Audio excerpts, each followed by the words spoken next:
What do you think the Biden administration's message should be? Do you think it should be more direct and calling Iran out and saying, Iran, we know you are backing this. This is a proxy war. Knock it off or there will be consequences. Or is that not a smart message to say directly? I think it is a smart message. I think, first of all, we obviously need to hit the Houthis harder. They haven't stopped. And they obviously still have considerable capacity.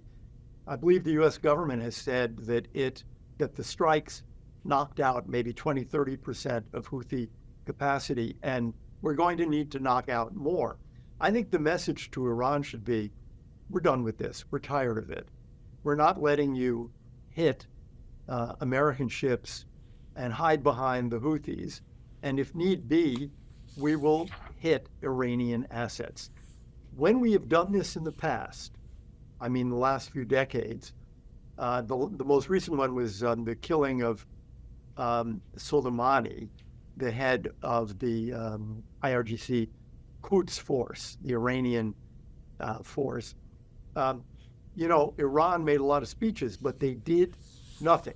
They understand that the United States is a lot more powerful. So I think the message that Kirby is delivering, that we don't want any conflict here with Iran. It's a message to Iran that this will continue to be cost-free for them.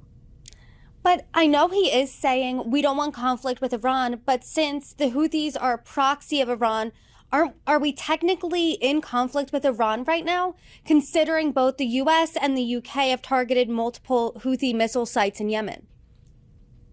I think I'd have to say no.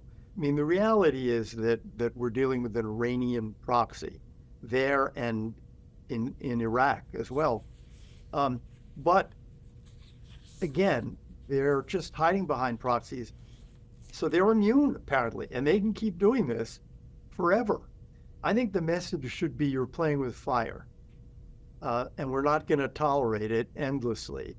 And, the time will come when we will strike Iran. I'm not talking about World War III here and, bombing Tehran or something, but there are Iranian assets that can be hit. And I think that should be the message, that you're not going to get away with this forever. We're seeing the Houthis in the Red Sea, the Israel-Hamas war in Gaza, as well as Hezbollah in southern Lebanon. Should we expect an expanded war? There is an expanded war in the sense that if you go back to before October 7th, Iran was not doing this. That is, it had not told the Houthis, go ahead and start hitting shipping hard and see if we can block off ships going to the Suez Canal. So Iran has expanded it. But there are limits here. I mean, they don't seem to want a big Hezbollah-Israel war. They don't seem to want that expansion. And how far the Houthis will go, I think, remains to be seen. For example, they're not trying to hit any American warships, which I think is because they're not crazy. And they know that if they tried that, the American reaction would be much, much stronger. So I'd say the Iranians are expanding the war, but very carefully. They don't seem to want anybody to, first of all, to hit Iran. Secondly, they don't seem to want a big Israel-Hezbollah war.